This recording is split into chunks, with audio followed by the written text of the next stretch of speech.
നമ്മുടെ അടുത്ത chapter magnetism and matter. ഈ ചാപ്റ്ററിൽ ആദ്യം ഒരു മാഗ്നറ്റിനെ പറ്റി. Bar magnet. എന്താണ് മാഗ്നറ്റ്? എല്ലാവർക്കും അറിയാം. ഇതാണ് ഒരു ബാർ മാഗ്നറ്റ്. ഒരു മാഗ്നറ്റിന്റെ എൻഡുകളിലായിരിക്കും അതിൻ്റെ മാഗ്നറ്റിക് പ്രോപ്പർട്ടി ഏറ്റവും കൂടുതലായിട്ടുണ്ടാവുക. ആ എൻഡുകൾക്ക് മാഗ്നറ്റിന്റെ പോളുകൾ എന്നാണ് പറയുന്നത്. ഒരു എൻഡ് നോർത്ത് പോളും രണ്ടാമത്തെ എൻഡ് സൗത്ത് പോളും. മാഗ്നറ്റിന്റെ പോളിന്റെ സ്ട്രെങ്ത്, അതിന് പറയുന്ന സ്പെഷ്യൽ പേരാണ് പോൾ സ്ട്രെങ്ത്. പോളിന്റെ സ്ട്രെങ്ത്, ആ പേരിൽ തന്നെ കാര്യങ്ങളെല്ലാം ഉണ്ട്. പോളിന്റെ സ്ട്രെങ്ത്. ഇത് നമ്മൾ ഇലക്ട്രിക് ചാർജസ് ആൻഡ് ഫീൽഡ്സിൽ മനസ്സിലാക്കിയ ഇലക്ട്രിക് ഡൈപോളിന് സിമിലർ ആണ്. എന്താണ് ഇലക്ട്രിക് ഡൈപോൾ? ഒരു നെഗറ്റീവ് ചാർജ് അതേ സ്ട്രെങ്ത്തിലുള്ള ഒരു positive charge separated by a small distance എന്നതുപോലെ ഒരു സൗത്ത് പോള് അതേ സ്ട്രെങ്ത്തിലുള്ള north pole separated by a small distance. അതാണ് മാഗ്നറ്റിക് ഡൈപോൾ.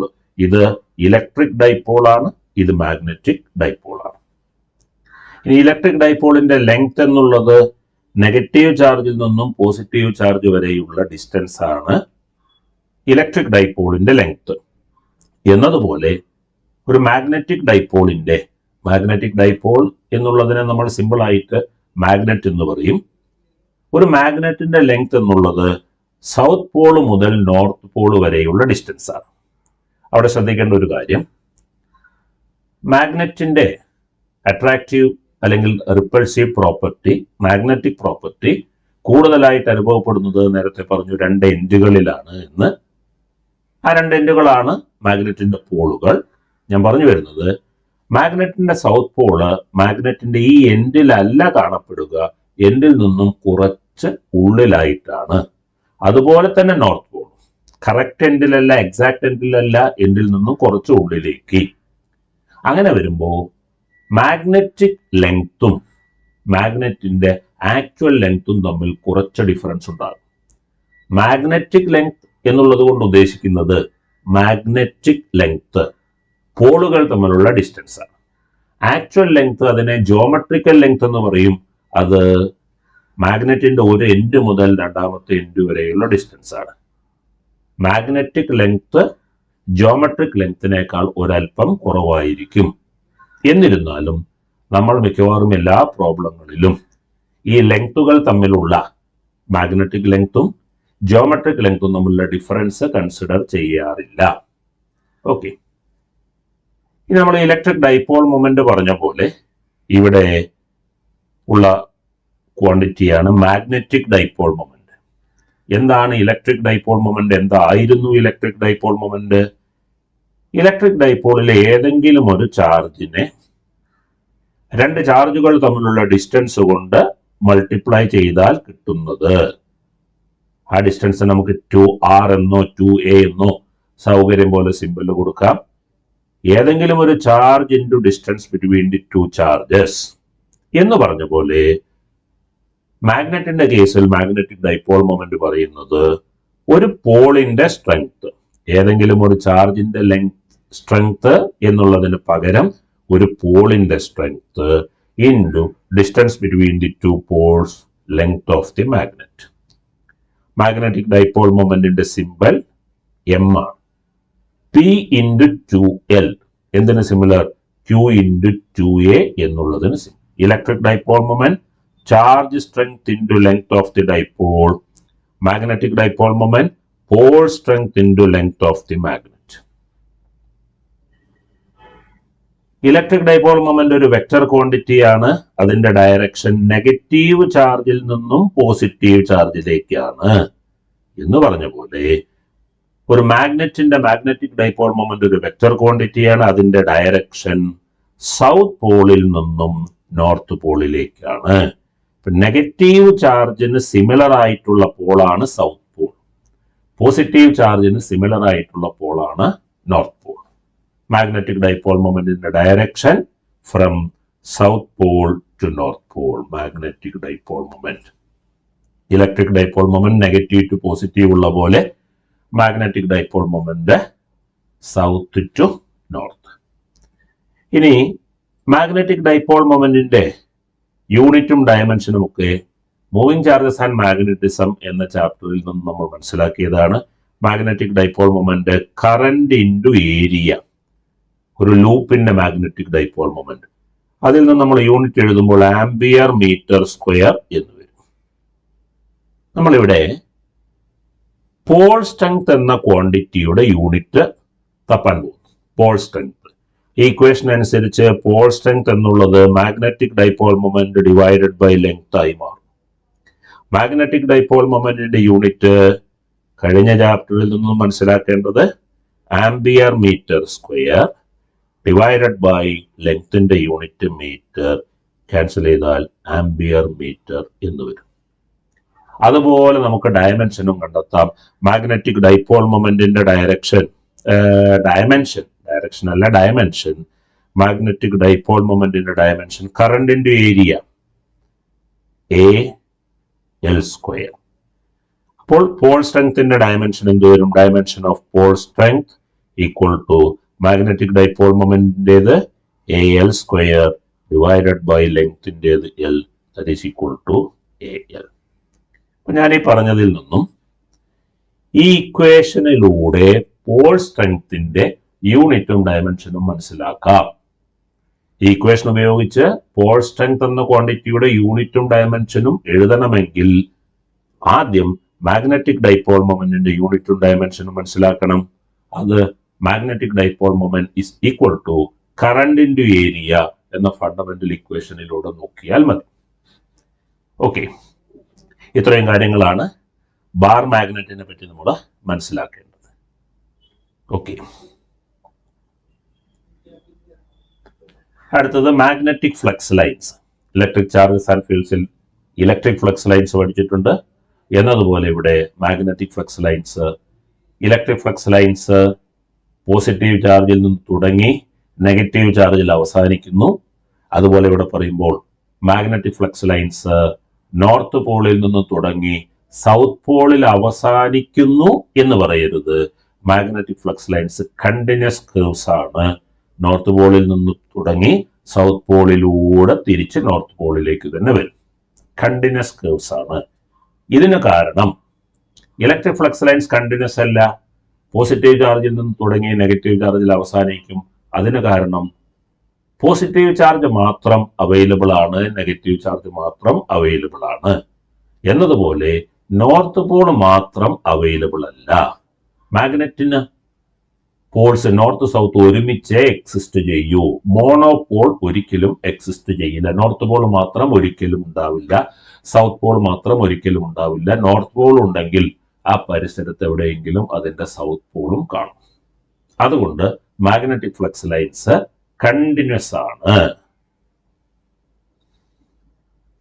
ഒരു മാഗ്നറ്റിന്റെ ചുറ്റുമുള്ള മാഗ്നറ്റിക് ഫ്ലക്സ് ലൈൻസിന്റെ റെപ്രസെന്റേഷൻ ആണ് നിങ്ങൾ സ്ക്രീനിൽ കാണുന്നത്. നോർത്ത് പോളിൽ നിന്ന് സ്റ്റാർട്ട് ചെയ്ത് സൗത്ത് പോളിലൂടെ മാഗ്നറ്റിനകത്ത്. ഓക്കെ, കണ്ടിന്യൂസ് കർവ്സ് ആണ്. അടുത്തത് calculation of magnetic flux over A surface placed in a magnetic field. ഇതിന് സിമിലർ ആയിട്ടുള്ള കാര്യം ഇലക്ട്രിക് ചാർജസ് ആൻഡ് ഫീൽഡ്സ് നമ്മൾ മനസ്സിലാക്കിയതാണ്. ഒരു ഇലക്ട്രിക് ഫീൽഡിൽ വെച്ചിട്ടുള്ള സർഫസിലെ ഇലക്ട്രിക് ഫ്ലക്സ് കണ്ടുപിടിച്ചതുപോലെ തന്നെയാണ് ഒരു മാഗ്നറ്റിക് ഫീൽഡിൽ വെച്ചിട്ടുള്ള ഒരു കോയിലിലെ അല്ലെങ്കിൽ ഒരു സർഫസിലെ മാഗ്നറ്റിക് ഫ്ലക്സ് കണ്ടുപിടിക്കുന്നത്. എങ്ങനെയാണെന്ന് നോക്കാം. ആദ്യത്തേത് ആ കോയിലിന്റെ അല്ലെങ്കിൽ ആ സർഫസിന്റെ ഏരിയ മാഗ്നറ്റിക് ഫീൽഡിന് പെർപെൻഡിക്കുലർ ആണ്. അങ്ങനെ വരുമ്പോൾ മാക്സിമം ഫ്ലക്സ് ആണ്. മാക്സിമം ഫ്ലക്സ് കണ്ടുപിടിക്കാൻ മാഗ്നറ്റിക് ഫീൽഡിനെ ഏരിയ കൊണ്ട് മൾട്ടിപ്ലൈ ചെയ്താൽ മതി. രണ്ടാമത്തെ ഫിഗറിൽ സർഫസ് എക്സ്റ്റേണൽ മാഗ്നറ്റിക് ഫീൽഡിന് പാരലൽ ആണ്. അത്തരം കേസിൽ മാഗ്നറ്റിക് ഫ്ലക്സ് ഉണ്ടാവില്ല, മാഗ്നറ്റിക് ഫ്ലക്സ് 0 ആണ്. മൂന്നാമത്തെ ഫിഗറിൽ പാരലലുമല്ല പെർപെൻഡിക്കുലറുമല്ല, എന്തെന്തിന്? എക്സ്റ്റേണൽ മാഗ്നറ്റിക് ഫീൽഡിന്റെ ഡയറക്ഷന് ഈ കോയിലിന്റെ അല്ലെങ്കിൽ സർഫസിന്റെ ഏരിയ പാരലലുമല്ല പെർപെൻഡിക്കുലറുമല്ല. അത്തരം കേസിൽ ഫ്ലക്സ് കണ്ടുപിടിക്കാൻ magnetic field into area into cos theta. Theta എന്നുള്ളത് ശ്രദ്ധിക്കേണ്ടതാണ്. ആ കോയിലിന് വരയ്ക്കുന്ന നോർമലും കോയിൽ അല്ലെങ്കിൽ സർഫസിന് വരയ്ക്കുന്ന നോർമലും മാഗ്നറ്റിക് ഫീൽഡും തമ്മിലുള്ള ആംഗിൾ, അതാണ് theta. BA cos theta. I repeat, കോയിലിന്റെ ഏരിയ മാഗ്നറ്റിക് ഫീൽഡിന് പെർപെൻഡിക്കുലർ ആണെങ്കിൽ ഫ്ലക്സ് മാക്സിമം ആയിരിക്കും. മാഗ്നറ്റിക് ഫീൽഡിന്റെ ഏരിയ ചെയ്താൽ മതി. കോയിലിന്റെ അല്ലെങ്കിൽ സർഫസിന്റെ ഏരിയ മാഗ്നറ്റിക് ഫീൽഡിന് പാരലൽ ആണെങ്കിൽ ഫ്ലക്സ് 0 ആയിരിക്കും. നെയ്തർ പാരലൽ നോർ പെർപെൻഡിക്കുലർ ആണെങ്കിൽ ഫ്ലക്സ് ഉണ്ടായിരിക്കും. BA cos theta. തീറ്റ എന്നുള്ളത് ആ കോയിലിന് അല്ലെങ്കിൽ സർഫസിന് വരയ്ക്കുന്ന നോർമലും എക്സ്റ്റേണൽ മാഗ്നറ്റിക് ഫീൽഡും തമ്മിലുള്ള ആംഗിൾ. ഓക്കെ, ഇനി മാഗ്നറ്റിക് ഫ്ലക്സിന്റെ യൂണിറ്റ് അതുപോലെ ഡയമെൻഷൻ എങ്ങനെ കണ്ടുപിടിക്കാം എന്ന് നോക്കാം. മാഗ്നറ്റിക് ഫ്ലക്സ്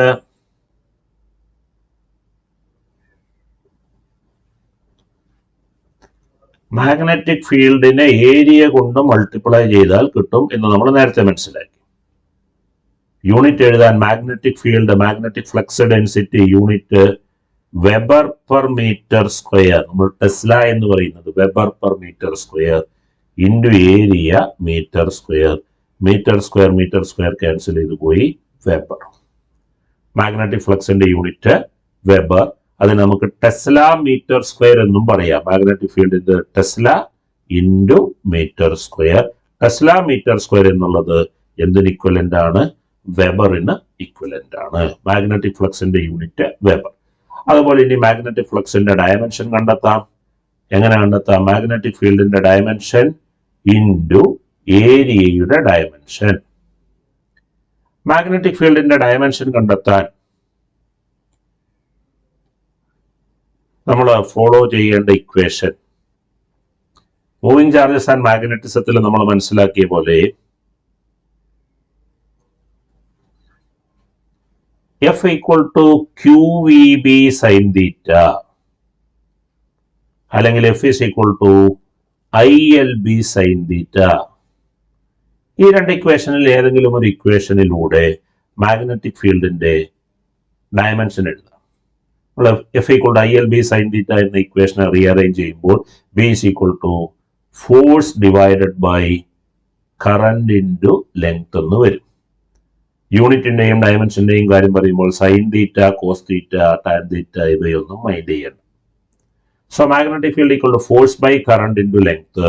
മാഗ്നറ്റിക് ഫീൽഡിന്റെ ഡയമെൻഷൻ ഫോഴ്സിന്റേത് MLT⁻², current A, length L.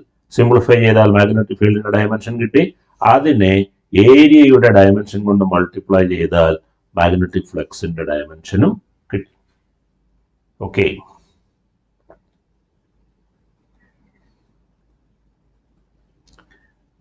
അടുത്തത് ഒരു മാഗ്നറ്റ് പ്രൊഡ്യൂസ് ചെയ്യുന്ന മാഗ്നറ്റിക് ഫീൽഡാണ്. Intensity of magnetic field produced by a magnet. ഇതിന്റെ രണ്ട് കേസാണ് നമുക്ക് പഠിക്കേണ്ടത്. ആദ്യത്തേത് on the axis of the magnet. മാഗ്നറ്റിന്റെ ആക്സിസിലുള്ള പോയിന്റിലെ മാഗ്നറ്റിക് ഫീൽഡ് കണ്ടുപിടിക്കാനുള്ള ഇക്വേഷൻ. ഇതാണ് മാഗ്നറ്റ്. മാഗ്നറ്റിന്റെ south pole north pole join ചെയ്തുകൊണ്ട് വരയ്ക്കുന്ന സ്ട്രെയിറ്റ് ലൈൻ, അതാണ് മാഗ്നറ്റിന്റെ ആക്സിസ് അല്ലെങ്കിൽ ആക്സിൽ ലൈൻ. മാഗ്നറ്റിന്റെ ആക്സിസിലുള്ള ഒരു പോയിന്റ് എടുക്കുന്നു. ആ പോയിന്റിലേക്ക് മാഗ്നറ്റിന്റെ സെന്ററിൽ നിന്നുള്ള ഡിസ്റ്റൻസ് R ആയിട്ട് എടുക്കും. ആക്സിസിലുള്ള ഒരു പോയിന്റ്, മാഗ്നറ്റിന്റെ സെന്ററിൽ നിന്നും ആ പോയിന്റ് വരെയുള്ള ഡിസ്റ്റൻസ് R, മാഗ്നറ്റിന്റെ ലെങ്ത് 2L. ഈ പോയിന്റിൽ മാഗ്നറ്റിന്റെ സൗത്ത് പോൾ പ്രൊഡ്യൂസ് ചെയ്യുന്ന മാഗ്നറ്റിക് ഫീൽഡ് കണ്ടുപിടിക്കുന്നു, നോർത്ത് പോൾ പ്രൊഡ്യൂസ് ചെയ്യുന്ന മാഗ്നറ്റിക് ഫീൽഡ് കണ്ടുപിടിക്കുന്നു. രണ്ടിന്റെയും കൂടി റിസൾട്ടന്റ് കാണുന്നു. ഇതാണ് method. Intensity of magnetic field എന്നുള്ളത് അതിന്റെ ബൈ ഡെഫിനിഷൻ അത് force experienced by a north pole ആണ്. യൂണിറ്റ് സ്ട്രെങ്ത് ഉള്ള നോർത്ത് പോളിൽ ഉണ്ടാകുന്ന ഫോഴ്സ്, അതാണ് ഇന്റൻസിറ്റി ഓഫ് മാഗ്നറ്റിക് ഫീൽഡ്. അപ്പോൾ പി എന്ന പോയിന്റിൽ ഇന്റൻസിറ്റി ഓഫ് മാഗ്നറ്റിക് ഫീൽഡ് മനസ്സിലാക്കാൻ അവിടെ നമ്മൾ ഒരു നോർത്ത് പോൾ ഉള്ളതായിട്ട് സങ്കല്പിക്കുക. ആ നോർത്ത് പോളിന് നമ്മുടെ മാഗ്നറ്റിന്റെ നോർത്ത് പോൾ കൊണ്ട് റിപ്പൽഷൻ ഉണ്ടാകും. ആ നോർത്ത് പോളിന് നമ്മുടെ മാഗ്നറ്റിന്റെ സൗത്ത് പോൾ കൊണ്ട് അട്രാക്ഷൻ ഉണ്ടാകും.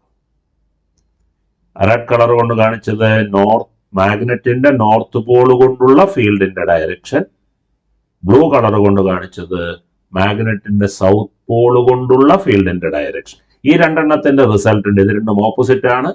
വലുതിന്റെ ഡയറക്ഷനിലാണ് റിസൾട്ടന്റ് ഉണ്ടാവുക. വലുത് എന്നുള്ളത് നോർത്ത് പോൾ പ്രൊഡ്യൂസ് ചെയ്യുന്നതാണ്. അതെങ്ങനെ മനസ്സിലായി? ഈ പോയിന്റിൽ നിന്നും നോക്കുമ്പോൾ മാഗ്നറ്റിന്റെ നോർത്ത് പോളിലേക്കുള്ള ഡിസ്റ്റൻസ് ആണ് കുറവ്, അതിനാൽ നോർത്ത് പോൾ ഉണ്ടാക്കുന്ന മാഗ്നറ്റിക് ഫീൽഡ് ആണ് കൂടുതൽ. ചുരുക്കത്തില് ഈ ആക്സൽ പോയിന്റിൽ മാഗ്നറ്റ് ഉണ്ടാക്കുന്ന മാഗ്നറ്റിക് ഫീൽഡിന്റെ ഡയറക്ഷൻ B1ന്റെ ഡയറക്ഷൻ ആയിരിക്കും. കൂടുതൽ ഫീൽഡ് ഏത് പോളാണോ ഉണ്ടാക്കുന്നത് അതിന്റെ ഡയറക്ഷൻ. ഇതാണ് മാഗ്നറ്റിക് ഫീൽഡിന്റെ ഡയറക്ഷൻ. ആര് പ്രൊഡ്യൂസ് ചെയ്യുന്നത്? ഈ മാഗ്നറ്റ് മൊത്തത്തിൽ പ്രൊഡ്യൂസ് ചെയ്യുന്നത്. എവിടെ പ്രൊഡ്യൂസ് ചെയ്യുന്നത്? ഈ പോയിന്റിൽ പ്രൊഡ്യൂസ് ചെയ്യുന്നത്. Okay,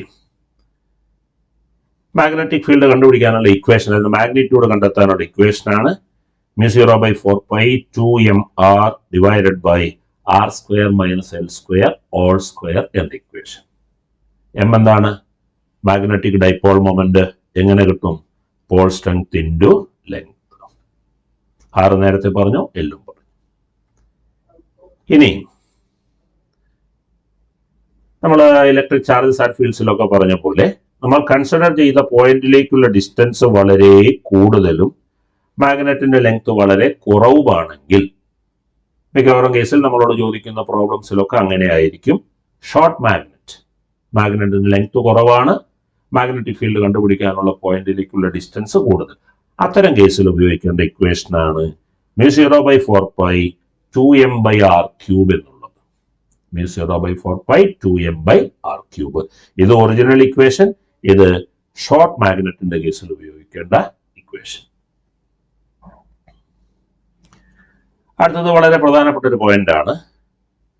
on the axial line magnetic field is directed parallel to the dipole moment.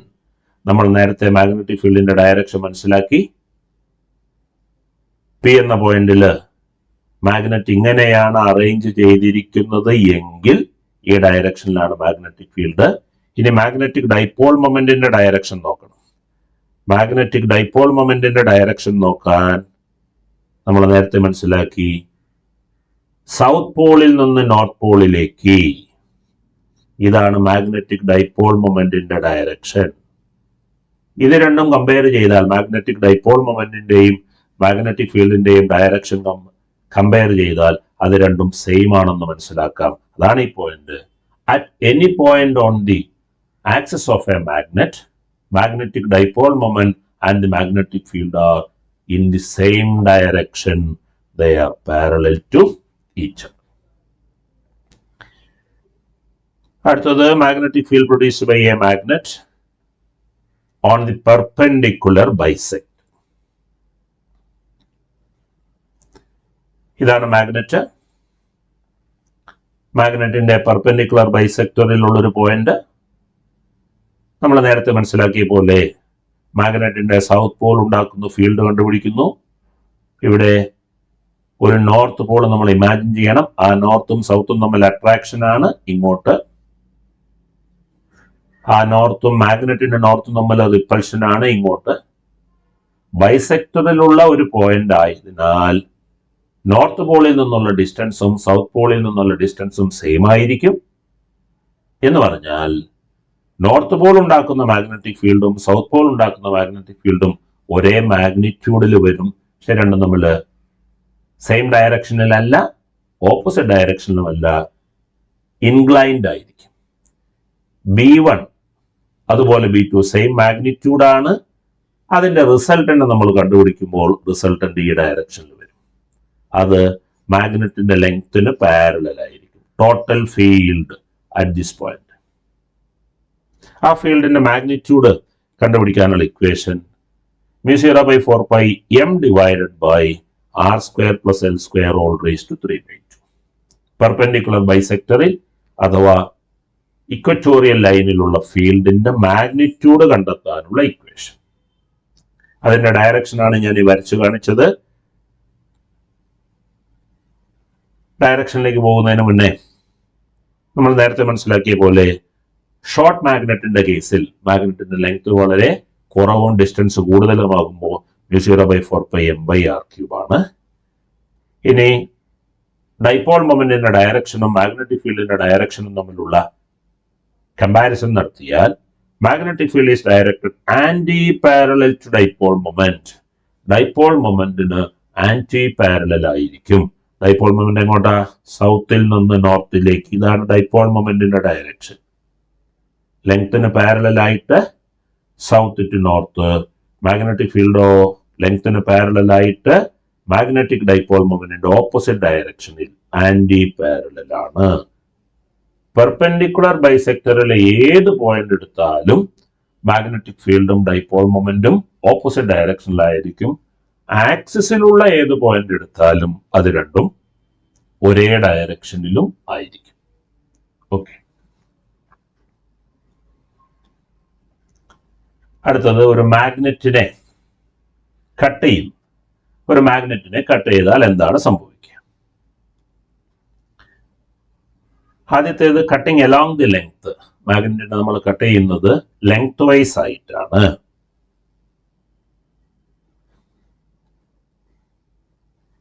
ഒരു മാഗ്നറ്റ്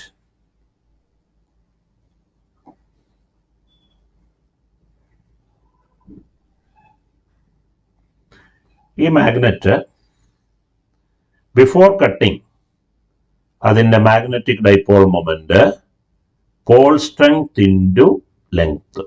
ലെങ്ത് നമുക്ക് 2L എന്ന് എടുക്കാം.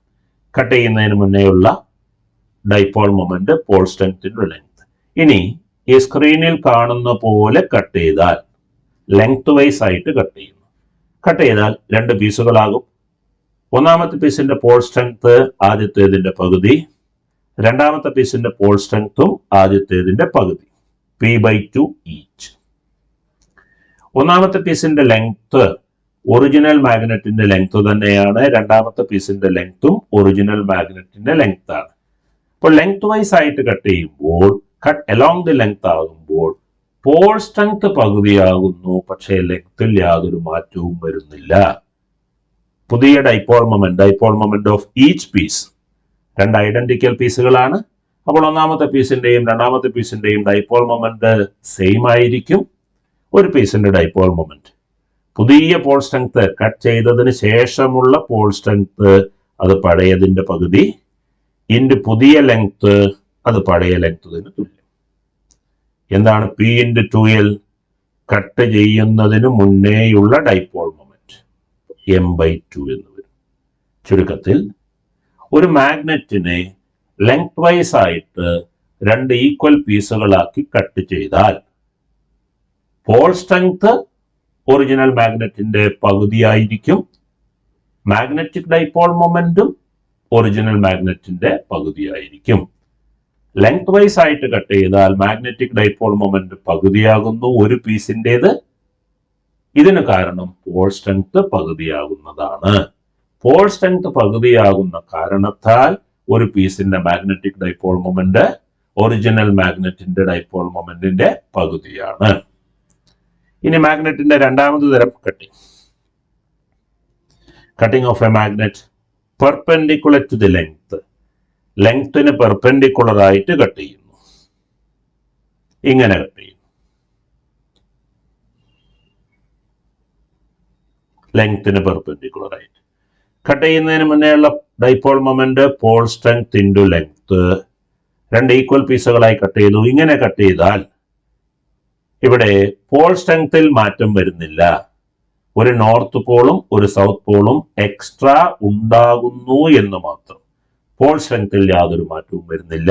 പക്ഷേ ഒരു പീസിന്റെ ലെങ്ത് നമ്മൾ കൺസിഡർ ചെയ്താൽ അത് ടോട്ടൽ ലെങ്ത്തിന്റെ പകുതിയായിരിക്കും. 2L/2. ടോട്ടൽ ലെങ്ത് എത്രയാണോ അതിന്റെ പകുതി.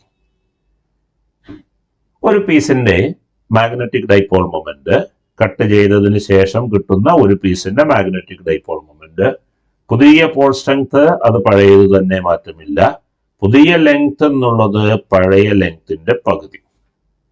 P×2L എന്താണ്? കട്ട് ചെയ്യുന്നതിന് മുന്നേയുള്ള dipole moment. So M dash cut ചെയ്തതിന് ശേഷമുള്ള രണ്ട് ഈക്വൽ പീസുകളിൽ ഒരു പീസിന്റെ മാഗ്നറ്റിക് ഡൈപോൾ മൊമെന്റ് കട്ട് ചെയ്യുന്നതിന് മുന്നേയുള്ള ഡൈപോൾ മൊമെന്റിന്റെ പകുതി. ചുരുക്കത്തിൽ നമുക്ക് ഇങ്ങനെ മനസ്സിലാക്കാം, ഒരു മാഗ്നറ്റിനെ രണ്ട് ഈക്വൽ പീസുകളാക്കി മാറ്റിയാൽ അത് ലെങ്ത്തിന് പാരലലായിട്ട് കട്ട് ചെയ്താലും ലെങ്ത്തിന് പെർപെൻഡിക്കുലർ ആയിട്ട് കട്ട് ചെയ്താലും മാഗ്നറ്റിക് മൊമെന്റ് പകുതിയാകുന്നു. മാഗ്നറ്റിക് മൊമെന്റ് പകുതിയാകുന്നു. ലെങ്ത് വൈസ് ആയിട്ട് കട്ട് ചെയ്യുമ്പോൾ പോൾ സ്ട്രെങ്ത് പകുതിയാകുന്നതിനാൽ മാഗ്നറ്റിക് മൊമെന്റ് പകുതിയാകുന്നു. ലെങ്ത്തിന് പെർപെൻഡിക്കുലർ ആയിട്ട് കട്ട് ചെയ്യുമ്പോൾ ലെങ്ത് പകുതിയാകുന്നതിനാൽ മാഗ്നറ്റിക് ഡൈപോൾ മൊമെന്റ് പകുതി. ഓക്കെ, അടുത്തത് torque on a magnet in a magnetic field. ഒരു എക്സ്റ്റേണൽ മാഗ്നറ്റിക് ഫീൽഡിൽ മാഗ്നറ്റ് കൊണ്ടുവച്ചാൽ ആ മാഗ്നറ്റിൽ ആക്ട് ചെയ്യുന്ന ടോർക്ക് എങ്ങനെ കണ്ടുപിടിക്കാം എന്ന് നോക്കാം. സ്ക്രീനിൽ ഒരു മാഗ്നറ്റിക് ഫീൽഡ് കാണാം. ആ മാഗ്നറ്റിക് ഫീൽഡിൽ ഒരു മാഗ്നറ്റ് കൊണ്ടുവച്ചിട്ടുണ്ട്. മാഗ്നറ്റിന്റെ സൗത്ത് പോളാണിത്, നോർത്ത് പോളാണിത്. മാഗ്നറ്റിന്റെ ഡൈപോൾ മൊമെന്റ് എക്സ്റ്റേണൽ ഫീൽഡുമായിട്ടുണ്ടാക്കുന്ന ആംഗിൾ തീറ്റ. തീറ്റ എന്നുള്ളത് വളരെ ഇമ്പോർട്ടൻ്റ് ആണ്. എക്സ്റ്റേണൽ മാഗ്നറ്റിക് ഫീൽഡിന്റെ ഡയറക്ഷനും മാഗ്നറ്റിന്റെ ഡൈപോൾ മൊമെന്റും തമ്മിലുള്ള ആംഗിളാണ് തീറ്റ. ഇങ്ങനെ ഒരു മാഗ്നറ്റിക് ഫീൽഡിൽ കൊണ്ടുവച്ചാൽ മാഗ്നറ്റിന്റെ നോർത്ത് പോളില് ഫോഴ്സ് ഉണ്ടാകും. അത് എക്സ്റ്റേണൽ മാഗ്നറ്റിക് ഫീൽഡിന്റെ അതേ ഡയറക്ഷനിലായിരിക്കും. മാഗ്നറ്റിന്റെ സൗത്ത് പോളിൽ ഫോഴ്സ് ഉണ്ടാകും. അത് എക്സ്റ്റേണൽ ഫീൽഡിന് ഓപ്പോസിറ്റ് ആയിരിക്കും. ഈ രണ്ട് ഫോഴ്സുകൾ ഈക്വൽ ആയിരിക്കും, ഓപ്പോസിറ്റ് ആയിരിക്കും. അവയുടെ ലൈൻ ഓഫ് ആക്ഷനുകൾ കോയിൻസൈഡ് ചെയ്യില്ല. അതിനാൽ അവ പരസ്പരം ക്യാൻസൽ ആവില്ല. അവ ഒരു കപ്പിൾ ഫോം ചെയ്യും. ആ കപ്പിൾ കൊണ്ട് നമ്മുടെ മാഗ്നറ്റിന് ടോർക്ക് ഉണ്ടാകും, മാഗ്നറ്റിന് കറക്കമുണ്ടാകും. ആ ടോർക്ക് കണ്ടെത്താനുള്ള equation tau equal to mb sin theta. m dipole moment, b external magnetic field, theta എമ്മും ബിയും തമ്മിലുള്ള ആംഗിൾ. ഇത് നമുക്ക് ക്രോസ് പ്രോഡക്റ്റ് ആയിട്ട് എഴുതാം. Tau equal to m cross B. ഈ ടോർക്കിന്റെ maximum value m into B ആയിരിക്കും. അത് തീറ്റ 90 ഡിഗ്രി ആകുമ്പോഴാണ് സംഭവിക്കുക. മാഗ്നറ്റ് എക്സ്റ്റേണൽ മാഗ്നറ്റിക് ഫീൽഡിൽ പെർപെൻഡിക്കുലർ ആയി വെച്ചാൽ ടോർക്ക് മാക്സിമം ആയിരിക്കും. ടോർക്കിന്റെ മിനിമം വാല്യൂ 0 ആണ്. ഇത് സംഭവിക്കുന്നത് തീറ്റ 0 ഡിഗ്രി ആകുമ്പോഴാണ്. എന്ന് പറഞ്ഞാൽ എക്സ്റ്റേണൽ മാഗ്നറ്റിക് ഫീൽഡിന് പാരലൽ ആയിട്ടാണ് മാഗ്നറ്റ് വെച്ചത് എങ്കിൽ ടോർക്ക് ഉണ്ടാവില്ല. ജനറലി ടോർക്കിന്റെ equation mb sin theta, maximum value mb, minimum value 0. ഇനി മറ്റൊരു ഇമ്പോർട്ടൻ്റ് ആയിട്ടുള്ള കാര്യം, ഈ മാഗ്നറ്റ് കൊണ്ടുവച്ചിട്ടുള്ള എക്സ്റ്റേണൽ ഫീൽഡ് യൂണിഫോം ഫീൽഡ് ആണെങ്കിൽ ഈ മാഗ്നറ്റിന് ടോർക്ക് മാത്രമേ ഉണ്ടാകൂ, റൊട്ടേഷണൽ മോഷൻ മാത്രമേ ഉണ്ടാകൂ. നേരെ മറിച്ച് എക്സ്റ്റേണൽ ഫീൽഡ് നോൺ യൂണിഫോം ആണെങ്കിൽ ടോർക്ക് ഉണ്ടാകും, ആ കൂടെ ഫോഴ്സും ഉണ്ടാകും. എന്ന് പറഞ്ഞാൽ അതിന്റെ മീനിങ് റൊട്ടേഷണൽ മോഷനും ലീനിയർ മോഷനും രണ്ടും കൂടി ഉണ്ടാകും.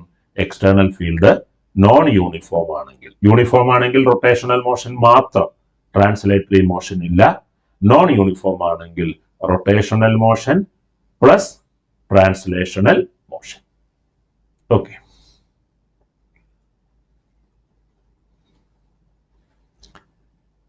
അടുത്തത് what done to rotate a magnet in a magnetic field.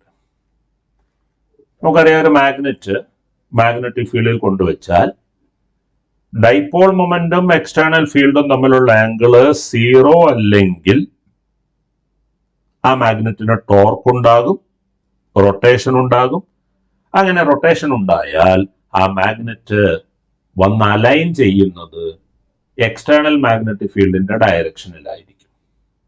ഒരു മാഗ്നറ്റിക് ഫീൽഡിൽ ഫ്രീ ആയിട്ട് വെച്ചാൽ അതെപ്പോഴും അലൈൻ ചെയ്യുന്ന ഡയറക്ഷൻ എക്സ്റ്റേണൽ ഫീൽഡിന്റെ ഡയറക്ഷന് പാരലൽ ആയിട്ടായിരിക്കും. ഇനി എക്സ്റ്റേണൽ ഫീൽഡിന്റെ ഡയറക്ഷനിൽ അലൈൻ ചെയ്തിരിക്കുന്ന മാഗ്നറ്റിനെ മറ്റേതെങ്കിലും ഡയറക്ഷനിലേക്ക് കൊണ്ടുപോകണം എന്നാഗ്രഹിക്കുന്ന ആൾ വർക്ക് ചെയ്യണം. അതെങ്ങനെ കണ്ടുപിടിക്കും എന്നുള്ളതാണ് നമ്മൾ പരിശോധിക്കുന്നത്. ആദ്യത്തെ കേസ്, ഇതൊരു മാഗ്നറ്റ്.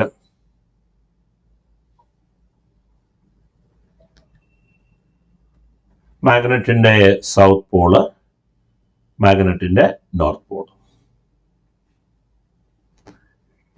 എക്സ്റ്റേണൽ മാഗ്നറ്റിക് ഫീൽഡുമായിട്ട് θ1 ആംഗിളിലാണ് ഇപ്പോൾ അത് ഉള്ളത്.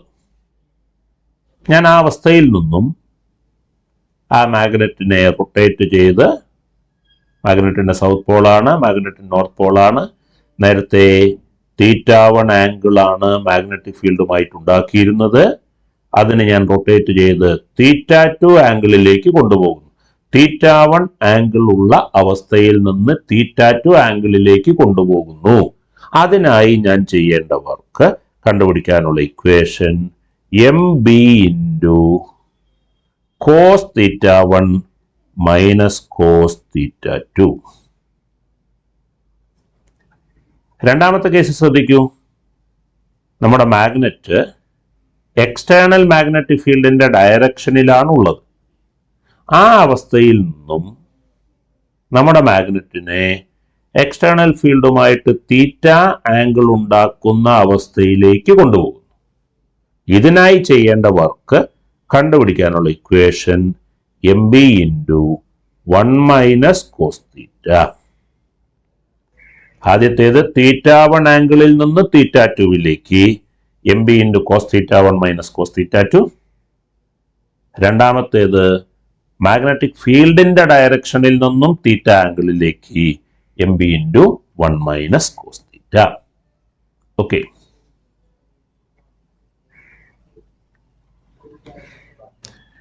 അടുത്തത് potential energy of a magnet in a magnetic field. Magnetic ഫീൽഡിൽ ഒരു മാഗ്നറ്റ് കൊണ്ടുവച്ചു, അതിനുണ്ടാകുന്ന പൊട്ടൻഷ്യൽ എനർജി. പൊട്ടൻഷ്യൽ എനർജി എങ്ങനെ കണ്ടുപിടിക്കാം? External magnetic field, external magnetic ഫീൽഡുമായിട്ട് θ ആംഗിൾ ഉണ്ടാക്കുന്ന രൂപത്തിലാണ് നമ്മുടെ മാഗ്നറ്റ് ഉള്ളത്. മാഗ്നറ്റിന്റെ ഡൈപോൾ മൊമെന്റ് m, എക്സ്റ്റേണൽ ഫീൽഡുമായിട്ടുണ്ടാക്കുന്ന ആംഗിൾ അതാണ് θ. Angle between m and b θ.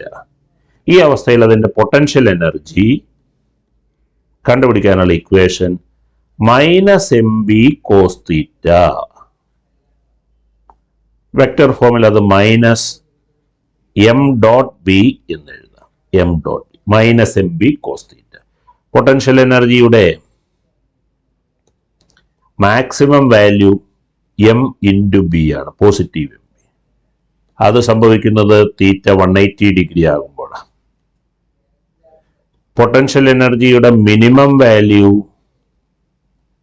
Minus mb ആണ്, 0 അല്ല, മൈനസ് mb ആണ്. അത് സംഭവിക്കുന്നത് θയുടെ വാല്യൂ 0 ആകുമ്പോഴാണ്. പൊട്ടൻഷ്യൽ എനർജി 0 ആകുന്നുണ്ട്, അത് സംഭവിക്കുന്നത് θയുടെ വാല്യൂ 90 ഡിഗ്രിയാണ്. θ എന്നുള്ളത് മാഗ്നറ്റിക് ഡൈപോൾ മൊമെന്റും മാഗ്നറ്റിക് ഫീൽഡും തമ്മിലുള്ള ആംഗിൾ.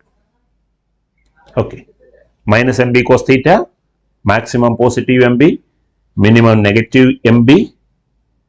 θ 0 ആകുമ്പോൾ പൊട്ടൻഷ്യൽ എനർജി 0. ഇനി വളരെ ഇമ്പോർട്ടൻ്റ് ആയിട്ടുള്ള മറ്റൊരു കാര്യം, മാഗ്നറ്റിക് ഡൈപോൾ മൊമെന്റും മാഗ്നറ്റിക് ഫീൽഡും തമ്മിലുള്ള ആംഗിൾ θ 0 ആണെങ്കിൽ ടോർക്ക് 0 ആണ്, പൊട്ടൻഷ്യൽ എനർജി മിനിമവുമാണ്. അതുകൊണ്ട് നമ്മൾ പറയും ആ മാഗ്നറ്റ് മാഗ്നറ്റിക് ഫീൽഡിൽ സ്റ്റേബിൾ ഇക്വിലിബ്രിയത്തിലാണ്. Stable equilibrium, torque 0, potential energy minimum. തീറ്റയുടെ വാല്യൂ 180 ഡിഗ്രി ആണെങ്കിൽ ടോർക്ക് 0 തന്നെയാണ്. പക്ഷേ പൊട്ടൻഷ്യൽ എനർജി അവിടെ മാക്സിമം ആണ്. നമ്മൾ പറയും ഇക്വിലിബ്രിയത്തിലാണ്. പക്ഷേ സ്റ്റെബിലിറ്റി ഇല്ലാത്ത ഇക്വിലിബ്രിയം, അൺസ്റ്റേബിൾ ഇക്വിലിബ്രിയം. തീറ്റ 0 ആണെങ്കിൽ സ്റ്റേബിൾ ഇക്വിലിബ്രിയം, തീറ്റ 180 ആണെങ്കിൽ അൺസ്റ്റേബിൾ ഇക്വിലിബ്രിയം. 0യും 180യും അല്ലെങ്കിൽ ഇക്വിലിബ്രിയത്തിലല്ല. തീറ്റ എന്നുള്ളത് ഞാൻ വീണ്ടും പറയുന്നു, മാഗ്നറ്റിക് ഡൈപോൾ മൊമെന്റും മാഗ്നറ്റിക് ഫീൽഡും തമ്മിലുള്ള ആംഗിൾ ആണ്. ഓക്കെ,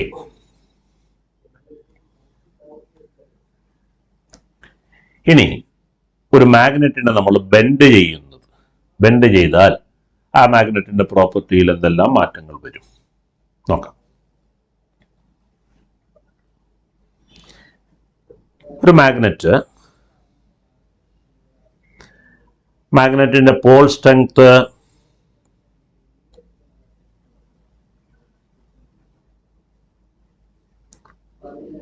P ആണ്. മാഗ്നറ്റിന്റെ ലെങ്ത് L ആണെന്ന് കരുതുക. Before bending magnetic dipole moment pole strength into length P. ഇനി ഈ ഫിഗറിൽ കാണുന്ന പോലെ ബെൻഡ് ചെയ്തു 90 ഡിഗ്രിയിൽ, മിഡ് പോയിന്റ് വെച്ചിട്ട് 90 ഡിഗ്രിയിൽ ബെൻഡ് ചെയ്തു 2 പീസുകൾ. ഇങ്ങനെ ബെൻഡ് ചെയ്താൽ, ഒരു മാഗ്നറ്റിനെ ബെൻഡ് ചെയ്താൽ ബെൻഡിങ് കൊണ്ട് പോൾ സ്ട്രെങ്ത്തിലൊന്നും മാറ്റം വരില്ല. പക്ഷെ പോളുകൾ തമ്മിലുള്ള ഡിസ്റ്റൻസിൽ മാറ്റം വരുന്നതിനാൽ, ഞാൻ ഇപ്പോൾ മാർക്ക് ചെയ്യുന്നതാണ് പോളുകൾ തമ്മിലുള്ള ഡിസ്റ്റൻസ്. നേരത്തെ അത് പോളുകൾ തമ്മിലുള്ള ഡിസ്റ്റൻസ് ഇതായിരുന്നു. ആഫ്റ്റർ ബെൻഡിങ് ഇതാണ് പോളുകൾ തമ്മിലുള്ള ഡിസ്റ്റൻസ്. ഇത് ടോട്ടൽ ലെങ്ത്തിന്റെ പകുതി, ഇത് ടോട്ടൽ ലെങ്ത്തിന്റെ പകുതി. ഇത് 90 ഡിഗ്രിയാണ്. ചോദ്യത്തിലുണ്ടാകും എത്ര ഡിഗ്രിയാണ് ബെൻഡ് ചെയ്തത് എന്ന്. ഞാനിപ്പോൾ പറയുന്ന കേസിൽ 90 ഡിഗ്രി. അങ്ങനെ വരുമ്പോൾ ഇത് √L/2 whole square plus L/2 whole square വരും. That is equal to √2 into L/2 എന്ന് വരും. √2 into L/2 that is equal to L/√2. പുതിയ ഡിസ്റ്റൻസ്, പോളുകൾ തമ്മിലുള്ള ഡിസ്റ്റൻസ്. ബെൻഡ് ചെയ്താൽ ബെൻഡിങ് കൊണ്ട് പോൾ സ്ട്രെങ്ത്തിൽ മാറ്റം വരില്ല. പക്ഷേ പോളുകൾ തമ്മിലുള്ള ഡിസ്റ്റൻസിൽ മാറ്റം വരും. പോളുകൾ തമ്മിലുള്ള ഡിസ്റ്റൻസിൽ മാറ്റം വരുന്നതിനാൽ ഡൈപോൾ മൊമെന്റിലും മാറ്റം വരും. ബെൻഡ് ചെയ്തതിന് ശേഷമുള്ള ഡൈപോൾ മൊമെന്റ്, ബെൻഡ് ചെയ്തതിന് ശേഷമുള്ള പോൾ സ്ട്രെങ്ത് ഇൻറ്റു ബെൻഡ് ചെയ്തതിന് ശേഷമുള്ള ലെങ്ത്, അത് L/√2. ഇതില് P into L എന്നുള്ളത് ബെൻഡ് ചെയ്യുന്നതിന് മുന്നേയുള്ള ഡൈപോൾ മൊമെന്റ് ആണ് M. അപ്പോൾ M/√2. ഇങ്ങനെ L ലെങ്ത് ഉള്ള P പോൾ സ്ട്രെങ്ത് ഉള്ള ഒരു മാഗ്നറ്റിനെ അതിന്റെ മിഡ് പോയിന്റിൽ വെച്ചിട്ട് 90 ഡിഗ്രി ബെൻഡ് ചെയ്ത് കഴിഞ്ഞാൽ പുതിയ ഡൈപോൾ മൊമെന്റ് M/√2 ആയിട്ട് മാറും. എങ്ങനെ M/√2 കിട്ടി എന്നുള്ളത് ക്ലിയർ ആയി കാണുമെന്ന് പ്രതീക്ഷിക്കുന്നു. ബെൻഡ് ചെയ്താൽ പോൾ സ്ട്രെങ്ത്തിൽ മാറ്റം വരില്ല. പക്ഷേ പോളുകൾ തമ്മിലുള്ള ഡിസ്റ്റൻസിൽ മാറ്റം വരും. നമ്മൾ ചെയ്തത് പോളുകൾ തമ്മിലുള്ള പുതിയ ഡിസ്റ്റൻസ് പഴയ ഡിസ്റ്റൻസിനെ അടിസ്ഥാനമാക്കി നമ്മൾ കണ്ടുപിടിച്ചു. ഓക്കെ,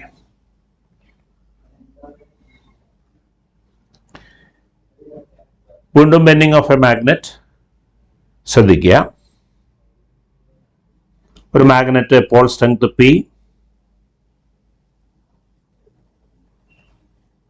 ലെങ്ത് L, അതിനിങ്ങനെ ബെൻഡ് ചെയ്തു 60 ഡിഗ്രി ആംഗിൾ ഉണ്ടാക്കുന്ന ഒരു ആർക്കിന്റെ രൂപത്തിൽ ബെൻഡ് ചെയ്തു. നേരത്തെ മനസ്സിലാക്കി ബെൻഡിങ് കൊണ്ട് പോൾ സ്ട്രെങ്ത്തിലൊന്നും മാറ്റം വരില്ല P. പക്ഷേ പോളുകൾ തമ്മിലുള്ള ഡിസ്റ്റൻസിൽ വ്യത്യാസം വരും. 60 ഡിഗ്രി ബെൻഡ് ചെയ്ത് കഴിഞ്ഞാൽ നമുക്കിവിടെ ഒരു ഇക്വിലാറ്ററൽ ട്രയാങ്കിൾ കിട്ടും. ഈ സൈഡ് 6, ഇത് 6. പുതിയ നോർത്ത് സൗത്ത് പോളുകൾ തമ്മിലുള്ള ഡിസ്റ്റൻസ് അതും 6 ആയിട്ട് വരും. ആംഗിള്, ബെൻഡിങ് ആംഗിൾ 60 ഡിഗ്രി ആണെങ്കിലേ ഇങ്ങനെ വരും. ഓക്കെ, ഇനി ബെൻഡ് ചെയ്തതിന് ശേഷമുള്ള മാഗ്നറ്റിക് ഡൈപോൾ മൊമെന്റ് നമ്മൾ കണ്ടെത്തുന്നു. M dash equal to bend ചെയ്തതിന് ശേഷമുള്ള പോൾ സ്ട്രെങ്ത് എന്ന് പറഞ്ഞാൽ പഴയ pole strength into distance between the two poles after bending.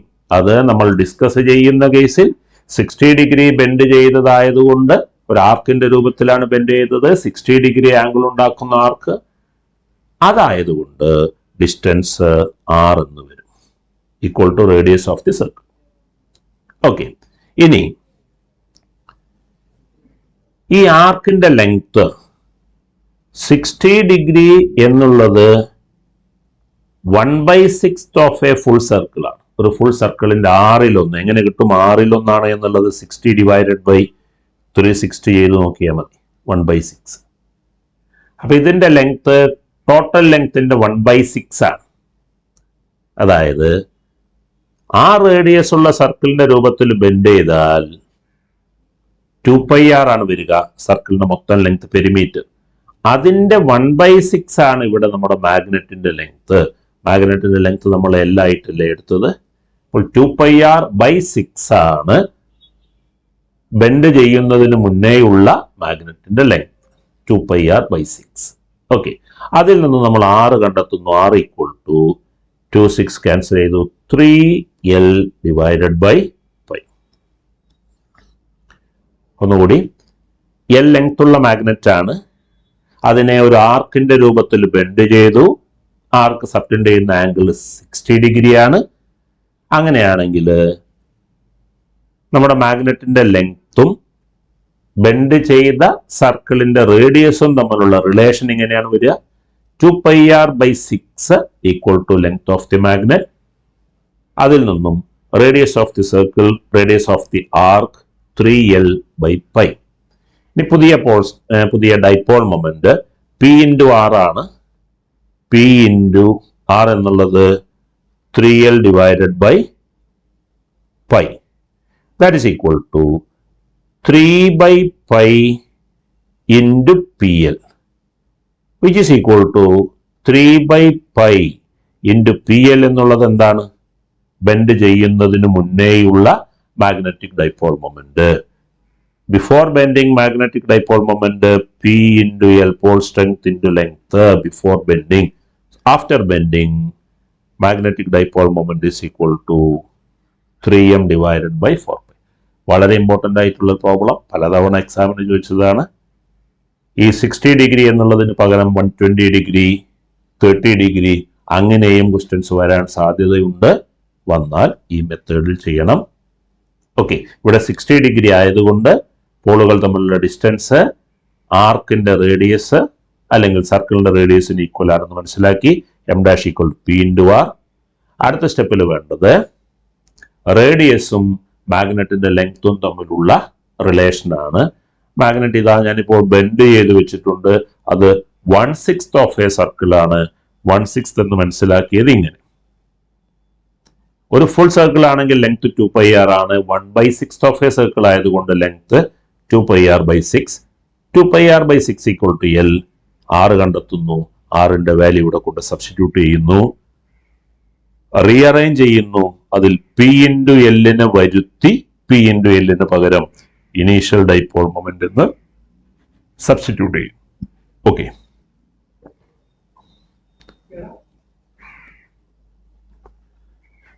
അടുത്തത് magnetic moment of 2 magnets in different ഓറിയേഷൻസ്.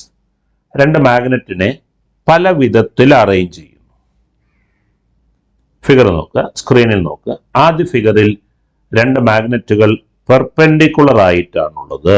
Magnetic dipole moment തമ്മിലുള്ള ആംഗിൾ 90 ആണ് വരിക. ഒന്നാമത്തേതിന്റെ ഡൈപോൾ മൊമെന്റ് m1 എന്നും രണ്ടാമത്തേത് m2 എന്നും എടുത്താൽ രണ്ടും തമ്മിലുള്ള ആംഗിൾ 90 വരും. ആദ്യ കേസിൽ resultant magnetic moment root of m1 square plus m2 square plus 2m1 m2 cos 90 എന്ന് വരും. അത് root of m1 square plus m2 square ആയി മാറും. മാഗ്നറ്റുകൾ രണ്ടും ഒരേ സ്ട്രെങ്ത് ഉള്ളതാണെങ്കിൽ, ഒരേ ഡൈപോൾ മൊമെന്റ് ഉള്ളതാണെങ്കിൽ അത് √2m ആയിട്ട് മാറും. ഓക്കെ. രണ്ടാമത്തെ കേസിൽ ആദ്യ മാഗ്നറ്റിന്റെ ഡൈപോൾ മൊമെന്റ് എപ്പോഴും സൗത്ത് ടു നോർത്ത് ആണ്. രണ്ടാമത്തേത് ആദ്യത്തേതിന്റെ ഓപ്പോസിറ്റ് ആണ്. രണ്ടാമത്തെ കേസിൽ റിസൾട്ടന്റ് മാഗ്നറ്റിക് മൊമെന്റ് കാണാൻ ഡിഫറൻസ് കണ്ടാൽ മതി. M1 മൈനസ് M2 അല്ലെങ്കിൽ M2 മൈനസ് M1.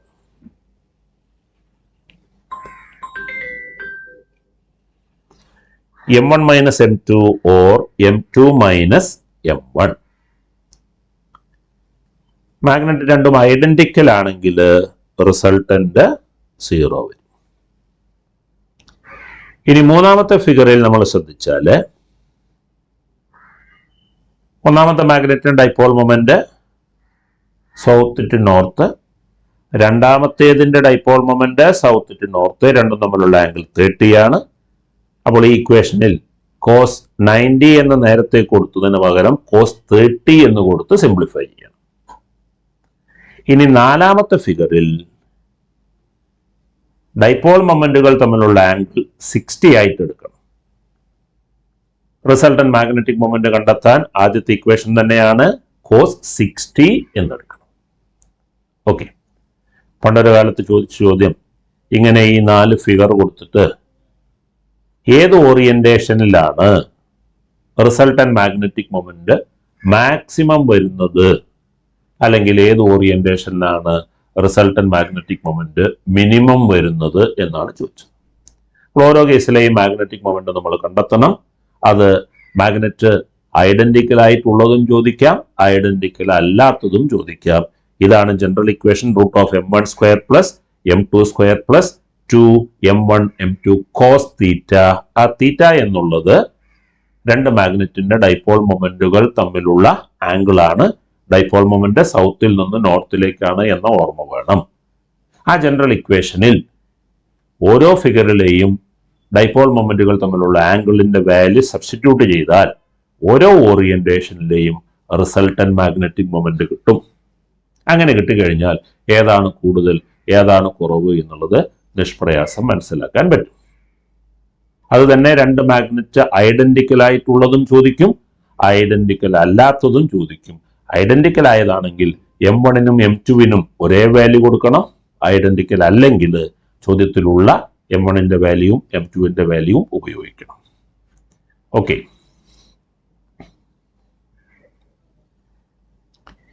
ഇനി അങ്ങനെ റിസൾട്ടന്റ് മാഗ്നറ്റിക് മൊമെന്റ് കണ്ടുപിടിക്കുമ്പോൾ ശ്രദ്ധിക്കേണ്ട വളരെ ഇമ്പോർട്ടൻ്റ് ആയിട്ടുള്ളൊരു കാര്യം,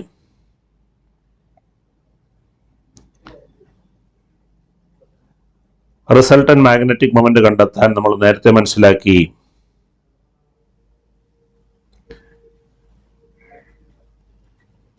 ഉപയോഗിക്കേണ്ട equation root of M1 square plus M2 square plus 2M1 M2 cos theta. ഇവിടെ തീറ്റ എന്നുള്ളത് M1ഉം M2ഉം തമ്മിലുള്ള ആംഗിളാണ്. സ്ക്രീനിലേക്ക് ശ്രദ്ധിക്കുക. ഒന്നാമത്തെ മാഗ്നറ്റിന്റെ നോർത്ത് പോൾ ഇവിടെയാണ്, സൗത്ത് പോൾ ഇവിടെയാണ്. അപ്പോൾ ഒന്നാമത്തതിന്റെ ഡൈപോൾ മൊമെന്റിന്റെ ഡയറക്ഷൻ സൗത്ത് ടു നോർത്ത് ഇങ്ങനെ വരും. രണ്ടാമത്തതിന്റെ ഡയറക്ഷൻ സൗത്ത് ടു നോർത്ത് എന്ന് പറയുമ്പോൾ ഇങ്ങനെ വരും. ശ്രദ്ധിക്കേണ്ട കാര്യം, ഈ ആംഗിൾ അല്ല M1ഉം M2ഉം തമ്മിലുള്ള ആംഗിൾ. ചോദ്യത്തിൽ ഈ ആംഗിൾ ആണ് തീറ്റ എന്ന് മാർക്ക് ചെയ്തിട്ടുള്ളത് എങ്കിൽ angle between M1 and M2 എന്നുള്ളത് തീറ്റയല്ല. ഓക്കെ. M1ന്റെ ഡയറക്ഷൻ എന്നുള്ളത് ഇങ്ങോട്ടാണ്. This is the direction of M1. This is the direction of M2. ഞാൻ ഈ വരച്ച് കാണിക്കുന്ന ആംഗിൾ ആണ് തീറ്റയായിട്ട് എടുക്കേണ്ടത്. നമ്മുടെ ഇക്വേഷനിൽ സബ്സ്റ്റിറ്റ്യൂട്ട് ചെയ്യാൻ തീറ്റ വേണം. ആ തീറ്റയായിട്ട് എടുക്കേണ്ടത് M1ഉം M2ഉം തമ്മിലുള്ള ആംഗിൾ ആണ്. അതാണ് ഞാൻ ഈ വരച്ചു കാണിക്കുന്നത്. ഈ ആംഗിൾ ആണ് തീറ്റയ്ക്ക് പകരം എടുക്കേണ്ടത്. ഒരു എക്സാമ്പിൾ,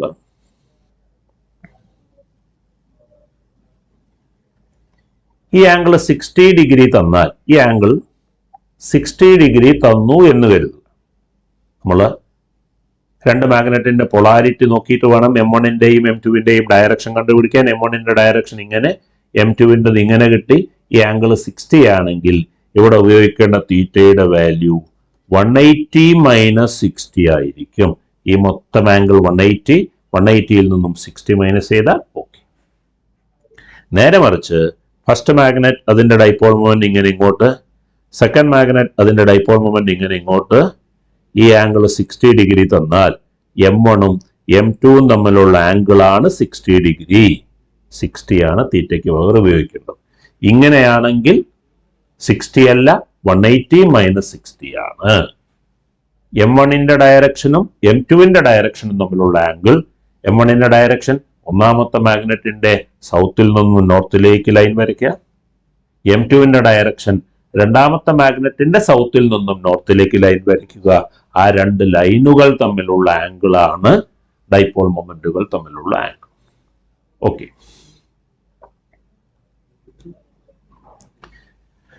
അടുത്തത് period of oscillations of a magnet. ഒരു മാഗ്നറ്റിനെ നമ്മളൊരു എക്സ്റ്റേണൽ മാഗ്നറ്റിക് ഫീൽഡിൽ ഫ്രീ ആയിട്ട് സസ്പെൻഡ് ചെയ്ത്, അങ്ങനെ ഫ്രീ ആയിട്ട് സസ്പെൻഡ് ചെയ്താൽ അതെപ്പോഴും എക്സ്റ്റേണൽ ഫീൽഡിന്റെ ഡയറക്ഷനിലായിരിക്കും അലൈൻ ചെയ്യുക. ആ ഡയറക്ഷനിൽ നിന്ന് ചെറുതായിട്ട് അതിനെ ഒന്ന് റൊട്ടേറ്റ് ചെയ്ത് റിലീസ് ചെയ്താൽ ഒരു സിമ്പിൾ പെൻഡുലം ഓസിലേറ്റ് ചെയ്യുന്ന പോലെ നമ്മുടെ മാഗ്നറ്റ് എക്സ്റ്റേണൽ മാഗ്നറ്റിക് ഫീൽഡിനെ അടിസ്ഥാനമാക്കി ഓസിലേറ്റ് ചെയ്യും. ഇത് സിമ്പിൾ പെൻഡുലത്തിന്റെ ഓസിലേഷൻസ് പോലെ തന്നെ സിമ്പിൾ ഹാർമോണിക് ഓസിലേഷൻസ് ആയിരിക്കും. Oscillations of a magnet in a magnetic field, simple harmonic oscillations. ആ സിമ്പിൾ ഹാർമോണിക് ഓസിലേഷൻസിന്റെ പീരീഡ് കണ്ടെത്താനുള്ള ഇക്വേഷൻ 2π√I/mb എന്നുള്ളതാണ്. 2π√I/mb. ഇവിടെ I എന്നുള്ളത് മാഗ്നറ്റിന്റെ moment of inertia. Rectangular shape magnet ആണെങ്കിൽ m×L² + b² ഡിവൈഡഡ് ബൈ 12. ഇതാണ് മൊമെന്റ് ഓഫ് ഇനേർഷ്യ. അതിൽ മിക്കവാറും നമ്മളോട് ചോദിക്കുന്ന പ്രോബ്ലങ്ങളിൽ ലെങ്ത്തും ബ്രെഡ്ത്തും ഇതിലേതെങ്കിലും ഒന്ന് നെഗ്ലിജിബിൾ ആയിരിക്കും. അങ്ങനെ വരുമ്പോൾ mL² ഡിവൈഡഡ് ബൈ 12 എന്നെടുത്താൽ മതി. m mass, L length, mL²/12 rectangular മാഗ്നറ്റിന്റെ moment of inertia, breadth negligible ആകുന്ന കേസിൽ. പീരീഡിന്റെ ഇക്വേഷനിൽ കാണുന്ന m magnetic dipole moment, magnetic dipole moment ആണ് m. ആ ഇക്വേഷനിൽ അടുത്തതായി കാണുന്നത് b ആണ്.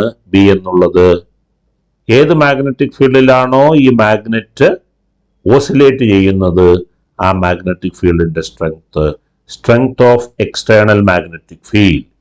2π√I/mb, period of oscillations of a magnet in a magnetic field. Okay.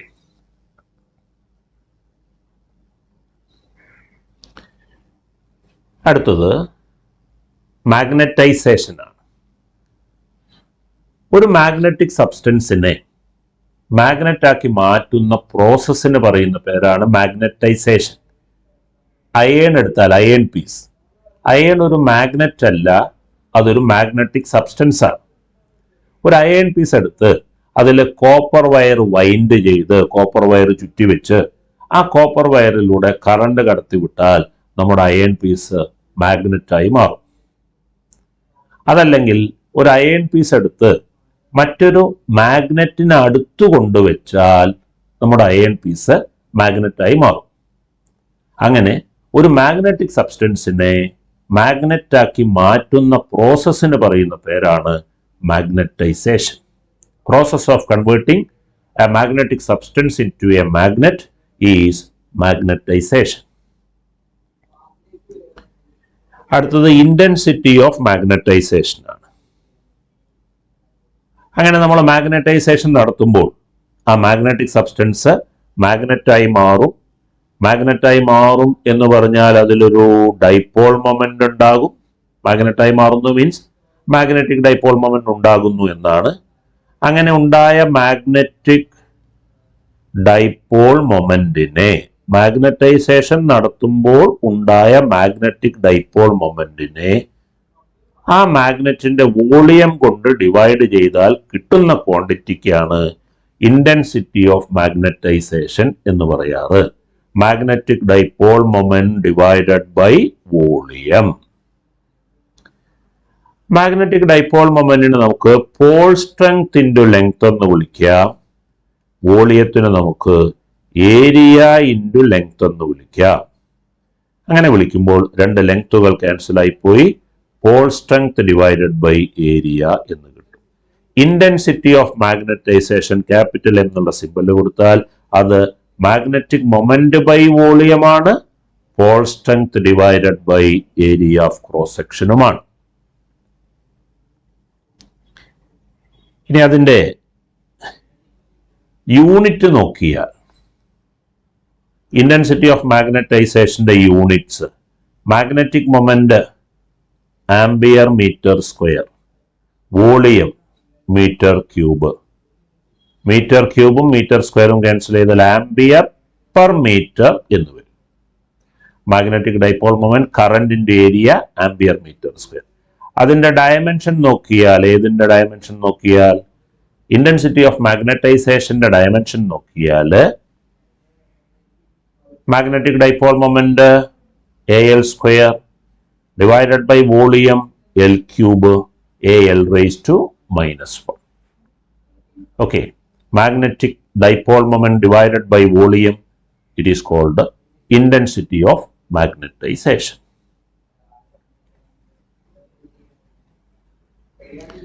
അടുത്തത് മാഗ്നറ്റൈസിംഗ് ഫീൽഡ് ആണ്. എന്താണ് മാഗ്നറ്റൈസിംഗ് ഫീൽഡ്? നമുക്കറിയാം, ഒരു സോളിനോയിഡിന്റെ മാഗ്നറ്റിക് ഫീൽഡ് കണ്ടുപിടിക്കാനുള്ള ഇക്വേഷൻ μNI. ഒരു സോളിനോയിഡ് പ്രൊഡ്യൂസ് ചെയ്യുന്ന മാഗ്നറ്റിക് ഫീൽഡ്, സോളിനോയിഡിന്റെ കോർ എയർ ആണെങ്കിൽ ആ ടേൺസിനുള്ളിലുള്ള മീഡിയം എയർ ആണെങ്കിൽ നമ്മൾ μ0NI എന്ന് എഴുതും. ആ ടേൺസിനകത്ത് എയർ അല്ലാത്ത മറ്റെന്തെങ്കിലും ഒരു സബ്സ്റ്റൻസ് ആണെങ്കിൽ ഒരു അയൺ പീസ്, അങ്ങനെയാണെങ്കിൽ മാഗ്നറ്റിക് ഫീൽഡ് μ×NI. ഇനി ശ്രദ്ധിക്കണം, ഒരു അയൺ പീസ് എടുത്ത് അതിൽ കോപ്പർ വയർ വൈൻഡ് ചെയ്ത് വെച്ചാൽ ആ അയൺ പീസ് ഒരു മാഗ്നറ്റായി മാറില്ല. വൈൻഡ് ചെയ്ത് വെച്ച കോപ്പർ വയറിലൂടെ കറണ്ട് കടത്തിവിട്ടാൽ അത് മാഗ്നറ്റായി മാറും. അപ്പോൾ ഇവിടെ കറണ്ട് ആണ് മാഗ്നറ്റൈസേഷൻ എന്ന പരിപാടി നടത്തിയത്. കറണ്ടിനും ഇതിലുള്ള ടേൺസിന്റെ എണ്ണത്തിനും ഈക്വൽ ഇമ്പോർട്ടൻസ് ഉണ്ട് മാഗ്നറ്റൈസേഷൻ പ്രോസസ്സിൽ. അങ്ങനെ വരുമ്പോൾ NI എന്നുള്ളതാണ് മാഗ്നറ്റൈസേഷൻ നടത്തിയ ആള്. അതിന് പറയുന്ന പേരാണ് മാഗ്നറ്റൈസിംഗ് ഫീൽഡ്. അപ്പൊ മാഗ്നറ്റൈസിംഗ് ഫീൽഡ് അതിന്റെ സിമ്പൽ H ആണ്. അത് സോളിനോയിഡിന്റെ കഥയിലെ NI ആണ് എന്നോർത്താൽ മതി. സോളിനോയിഡിൽ മാഗ്നറ്റൈസേഷൻ നടത്തുന്നത് കറണ്ട് കടന്നു പോകുമ്പോഴാണ്. കറണ്ടിന് മാത്രമല്ല, കറണ്ടിനും നമ്പർ ഓഫ് ടേൺസ് പെർ ലെങ്തിനും മാഗ്നറ്റൈസേഷനിൽ ഇമ്പോർട്ടൻസ് ഉണ്ട്. Number of turns per length into current, അതിന് പറയുന്ന പേരാണ് മാഗ്നറ്റൈസിംഗ് ഫീൽഡ്. അതാണ് H. അങ്ങനെ വരും നമുക്ക് B = μ×H എന്ന് എഴുതാൻ പറ്റും. H = B/μ എന്നും എഴുതാൻ പറ്റും. അപ്പൊ മാത്തമാറ്റിക്കലി നമുക്ക് മാഗ്നറ്റൈസിംഗ് ഫീൽഡ് കണ്ടുപിടിക്കാൻ രണ്ട് ഇക്വേഷൻ ഉപയോഗിക്കാം. H = NI, H = B/μ. Intensity of magnetic field divided by magnetic permeability, B/μ magnetizing field. Magnetising ഫീൽഡിന്റെ യൂണിറ്റും ഡയമെൻഷനും ഒക്കെ നമുക്ക് ഈ ഇക്വേഷൻ വഴി നിഷ്പ്രയാസം കണ്ടെത്താം. കറണ്ടിന്റെ യൂണിറ്റ് ആംബിയർ, ഇത് number of turns per length ആണ്, യൂണിറ്റ് ഉണ്ട് പെർ മീറ്റർ. അപ്പോൾ ആംബിയർ പെർ മീറ്റർ ആണ് മാഗ്നറ്റൈസിംഗ് ഫീൽഡിന്റെ യൂണിറ്റ്.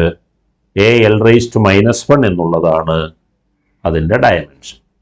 നമ്മൾ നേരത്തെ മനസ്സിലാക്കിയ ഇന്റൻസിറ്റി ഓഫ് മാഗ്നറ്റൈസേഷന്റെ അതേ യൂണിറ്റും അതേ ഡയമെൻഷനുമാണ് മാഗ്നറ്റൈസിംഗ് ഫീൽഡിന് വരുന്നത്. ഓക്കെ, അടുത്തത് മാഗ്നറ്റിക് പെർമിയബിലിറ്റി. എന്താണ് മാഗ്നറ്റിക് പെർമിയബിലിറ്റി? ഇപ്പോൾ നമ്മൾ മനസ്സിലാക്കി H = B/μ. അതിനെ റീഅറേഞ്ച് ചെയ്താൽ mu ഈക്വൽ ടു B/H എന്ന് കിട്ടും. മാഗ്നറ്റിക് പെർമിയബിലിറ്റിയെ നമുക്ക് ഡിഫൈൻ ചെയ്യാം. ഇന്റൻസിറ്റി ഓഫ് മാഗ്നറ്റിക് ഫീൽഡും മാഗ്നറ്റൈസിംഗ് ഫീൽഡും തമ്മിലുള്ള റേഷ്യോ, അതാണ് മാഗ്നറ്റിക് പെർമിയബിലിറ്റി. ഓക്കെ,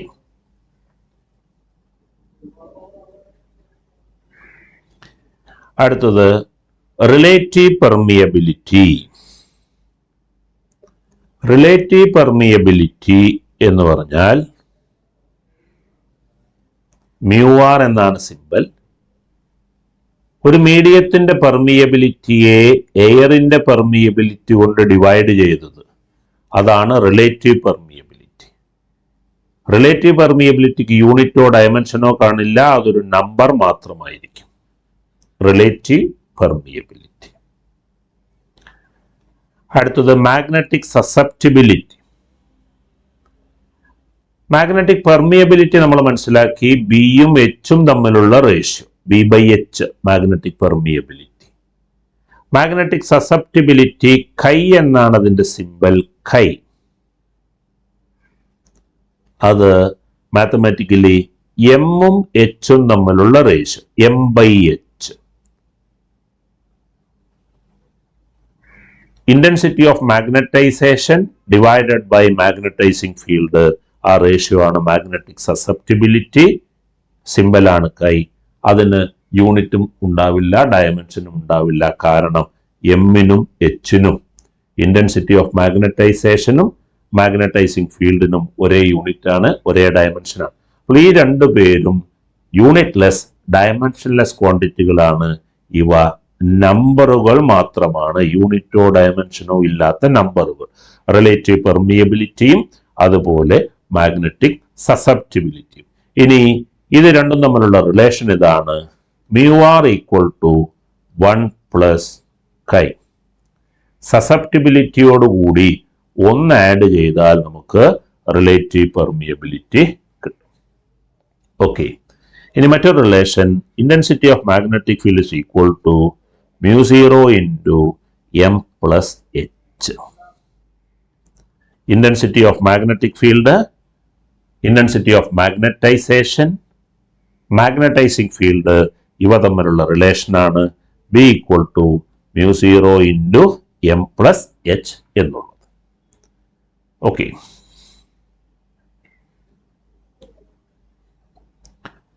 അടുത്തത് മാഗ്നറ്റിക് മെറ്റീരിയൽസിന്റെ ക്ലാസിഫിക്കേഷൻ. ഒരു മാഗ്നറ്റിനാൽ ഇൻഫ്ലുവൻസ് ചെയ്യപ്പെടുന്ന മെറ്റീരിയൽസിനെയാണ് മാഗ്നറ്റിക് മെറ്റീരിയൽസ് എന്ന് പറയുക. ആ മാഗ്നറ്റിക് മെറ്റീരിയൽസ് നമുക്ക് 3 ആയിട്ട് ക്ലാസിഫൈ ചെയ്യാം.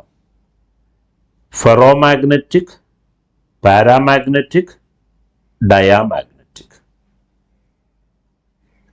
Ferromagnetic, they are solids. Paramagnetic solid ആവാം, ലിക്വിഡ് ആവാം, ഗ്യാസ് ആവാം. ഡയാമാഗ്നറ്റിക് ഇതുപോലെ സോളിഡ് ആവാം, ലിക്വിഡ് ആവാം, ഗ്യാസ് ആവാം. ഒരു ഫെറോമാഗ്നറ്റിക് മെറ്റീരിയൽ എക്സ്റ്റേണൽ മാഗ്നറ്റിക് ഫീൽഡിൽ വെച്ചാൽ, ഒരു മാഗ്നറ്റിനടുത്ത് വെച്ചാൽ സ്ട്രോങ് ആയിട്ട് അട്രാക്ട് ചെയ്യപ്പെടും. പാരാമാഗ്നറ്റിക് അട്രാക്ഷൻ തന്നെയാണ്, വീക്ക് അട്രാക്ഷൻ ആണ്. ഡയാമാഗ്നറ്റിക് റിപ്പൽഷൻ ആണ്, വീക്ക് റിപ്പൽഷൻ. ഒരു ferromagnetic material non uniform magnetic ഫീൽഡിൽ വെച്ചാൽ ഫീൽഡ് സ്ട്രെങ്ത് കുറഞ്ഞിടത്തു നിന്നും കൂടുതലുള്ള സ്ഥലത്തേക്ക് പോകും. പാരാമാഗ്നറ്റിക്കും അതുപോലെ ഫീൽഡ് സ്ട്രെങ്ത് കുറഞ്ഞിടത്തു നിന്ന് കൂടുതലുള്ള സ്ഥലത്തേക്ക് പോകും. ഡയാമാഗ്നറ്റിക് നേരെ തിരിച്ച് ഫീൽഡ് സ്ട്രെങ്ത് കൂടുതലുള്ളിടത്തു നിന്ന് കുറഞ്ഞ സ്ഥലത്തേക്ക് പോകും. ഒരു എക്സ്റ്റേണൽ മാഗ്നറ്റിക് ഫീൽഡ് റിമൂവ് ചെയ്ത് കഴിഞ്ഞാലും ഫെറോമാഗ്നറ്റിക് മെറ്റീരിയൽസ് അതിന് കിട്ടിയ മാഗ്നറ്റിക് പ്രോപ്പർട്ടി റീറ്റെയിൻ ചെയ്യും, പ്രിസർവ് ചെയ്യും. ഈ രണ്ടുപേരത് പ്രിസർവ് ചെയ്യില്ല. ഫെറോമാഗ്നറ്റിക് മെറ്റീരിയലിന്റെ പെർമിയബിലിറ്റി വളരെ കൂടുതലാണ്, ഒന്നിനേക്കാൾ വളരെ കൂടുതലാണ്. പാരാമാഗ്നറ്റിന്റെ പെർമിയബിലിറ്റി ഒന്നിനേക്കാൾ ഒരൽപ്പം കൂടുതലാണ്. ഡയാമാഗ്നറ്റിക്കിലേക്ക് വന്നാൽ ഒന്നിനേക്കാൾ ഒരൽപ്പം കുറവാണ്. സസെപ്റ്റിബിലിറ്റിയുടെ കാര്യം പറയുമ്പോൾ അത് ഫെറോമാഗ്നറ്റിക് ആണെങ്കിൽ വളരെ കൂടുതലാണ്, പോസിറ്റീവാണ്. പാരാമാഗ്നറ്റിക് പോസിറ്റീവ് തന്നെയാണ്, സ്ലൈറ്റ്ലി ഗ്രേറ്റർ ആണ്. സസെപ്റ്റിബിലിറ്റി നെഗറ്റീവാണ്, കുറവാണ്, പക്ഷെ നെഗറ്റീവാണ് ഡയാമാഗ്നറ്റിക്കിന്റെ കേസിൽ. ഇനി നമ്മൾ എക്സാമ്പിൾ കൂടി മനസ്സിലാക്കണം. അയൺ, നിക്കൽ, കൊബാൾട്ട്, ഗഡോലിനിയം, ഇതാണ് ferromagnetic. Aluminium, sodium, calcium, oxygen etcetera paramagnetic. Diamagnetism ഒരു യൂണിവേഴ്സൽ പ്രോപ്പർട്ടിയാണ്. എല്ലാ സബ്സ്റ്റൻസുകളും ആക്ച്വലി ഡയാമാഗ്നറ്റിക് ആണ്. ഒരു ഫെറോമാഗ്നറ്റിക് മെറ്റീരിയൽ ഒരേ സമയം ഫെറോമാഗ്നറ്റിക്കുമാണ് ഡയാമാഗ്നറ്റിക്കുമാണ്. പക്ഷെ ആ ഡയാമാഗ്നറ്റിസം വളരെ വളരെ കുറവായതുകൊണ്ട് നെറ്റ് ഇഫക്റ്റ് ഫെറോയുടേതാണ്. ഫെറോമാഗ്നറ്റിക് മെറ്റീരിയലിന് ഡയാമാഗ്നറ്റിക് പ്രോപ്പർട്ടി ഉണ്ട്, പക്ഷെ അത് പുറത്തേക്ക് വരില്ല, കാരണം ഫെറോയുടെ ഡോമിനൻസ് ആണ്. പാരാമാഗ്നറ്റിക് മെറ്റീരിയൽ ഒരേ സമയം ഡയാമാഗ്നറ്റിക്കുമാണ് പാരാമാഗ്നറ്റിക്കുമാണ്. ഡയാമാഗ്നറ്റിക് പ്രോപ്പർട്ടി വളരെ കുറവായതുകൊണ്ട് പാരാ ഇഫക്റ്റിൽ ഡോമിനേറ്റ് ചെയ്തിരിക്കും. ആ വിശാലമായ മീനിങ്ങിൽ നമ്മൾ പറയും ഡയാമാഗ്നറ്റിസം ഒരു യൂണിവേഴ്സൽ പ്രോപ്പർട്ടിയാണ്. ഡയാമാഗ്നറ്റിസം വളരെ വളരെ വളരെ കുറവാണ്. പാരാമാഗ്നറ്റിസവും ഡയാമാഗ്നറ്റിസവും മൈക്രോസ്കോപ്പിക് ലെവലിലേ ഉള്ളൂ. ഫെറോമാഗ്നറ്റിസം അങ്ങനെയല്ല, മാക്രോസ്കോപ്പിക് ലെവലിലുണ്ട്, വളരെ കൂടുതൽ അളവിലുണ്ട്. പാരാമാഗ്നറ്റിക്, ഡയാമാഗ്നറ്റിക് വളരെ കുറവാണ്. അതിൽ തന്നെ വളരെ വളരെ വളരെ കുറവാണ് ഡയാമാഗ്നറ്റിസം. ഒരു എക്സ്റ്റേണൽ മാഗ്നറ്റിക് ഫീൽഡ് അപ്ലൈ ചെയ്താലേ ഡയാമാഗ്നറ്റിക് പ്രോപ്പർട്ടി പുറത്തു വരികയുള്ളൂ. ആ എക്സ്റ്റേണൽ ഫീൽഡിനെ ഒപ്പോസ് ചെയ്യുന്ന രൂപത്തിലാണ് വസ്തുക്കളിൽ ഡയാമാഗ്നറ്റിക് പ്രോപ്പർട്ടി ഉണ്ടാവുക. അപ്പോൾ പാരാമാഗ്നറ്റിക് ഒരേ സമയം ഡയാമാഗ്നറ്റിക്കുമാണ് പാരാമാഗ്നറ്റിക്കുമാണ്. ഡയാ എന്ന പ്രോപ്പർട്ടി വളരെ കുറവാണ്. ഇനി ഡയാമാഗ്നറ്റിക് പ്രോപ്പർട്ടി ഇൻ ജനറൽ വളരെ വളരെ കുറവാണ്. അതിൽ തന്നെ കൂടുതൽ ഉള്ളതാണ് ഡയാമാഗ്നറ്റിക്കിന്റെ എക്സാമ്പിൾ ആയിട്ട് നമ്മൾ പറയുന്നത് copper, silver, gold, bismuth, lead, water, ഇതെല്ലാം ഡയാമാഗ്നറ്റിക് മെറ്റീരിയൽ. ഈ പ്രോപ്പർട്ടീസ് അതിനെ ബേസ് ചെയ്തിട്ടുള്ള ക്വസ്റ്റ്യൻസ് വരാൻ സാധ്യതയുണ്ട്. അതുകൊണ്ട് ഈ പ്രോപ്പർട്ടി കൃത്യമായിട്ട് മനസ്സിലാക്കി വെക്കണം. ഓക്കെ,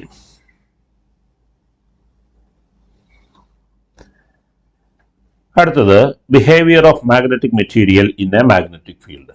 നമ്മൾ നേരത്തെ മനസ്സിലാക്കിയ 3 തരം മാഗ്നറ്റിക് മെറ്റീരിയലാണുള്ളത്: ഫെറോ, പാര, ഡയ. ഈ 3 തരം മെറ്റീരിയലും ഒരു എക്സ്റ്റേണൽ മാഗ്നറ്റിക് ഫീൽഡിൽ വെച്ചാൽ അവയുടെ പെരുമാറ്റം എങ്ങനെയാണ് എന്ന് കാണിക്കുന്ന ഒരു ഗ്രാഫിക്കൽ റെപ്രസെന്റേഷൻ ആണിത്. ഒരു ഫെറോ മാഗ്നറ്റിക് മെറ്റീരിയൽ നമ്മൾ വെച്ചാൽ ആ മാഗ്നറ്റിക് ഫ്ലക്സ് ലൈൻസ് ആ മെറ്റീരിയലിനകത്ത് ക്രൗഡഡ് ആയിരിക്കും, അതിനകത്ത് വളരെ കൂടുതലായിട്ടുണ്ടാവും. പാരാമാഗ്നറ്റിക് വെച്ചാൽ സ്ലൈറ്റ്ലി ഗ്രേറ്റർ ആയിരിക്കും.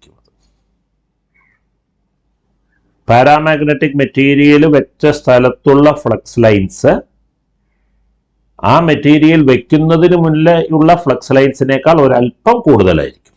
ഫെറോമാഗ്നറ്റിക് വെച്ചാൽ ആ മെറ്റീരിയൽ വെക്കുന്നതിന് മുന്നേയുള്ള ഫ്ലക്സ് ലൈൻസിന്റെ നമ്പറിനേക്കാൾ വളരെ വളരെ കൂടുതലായിരിക്കും ആ മെറ്റീരിയൽ വെച്ചതിന് ശേഷം. പാരാമാഗ്നറ്റിക് വെച്ച് കഴിഞ്ഞാൽ സ്ലൈറ്റ് ആയിട്ട് ഇൻക്രീസ് ചെയ്യും. ഡയാമാഗ്നറ്റിക് മെറ്റീരിയൽ വെച്ച് കഴിഞ്ഞാൽ അവിടെ സ്ലൈറ്റ് ഡിക്രീസ് ആണ് ഉണ്ടാവുക, റിപ്പൽഷൻ കൊണ്ട്. ഇതാണ് ആ പ്രോപ്പർട്ടി.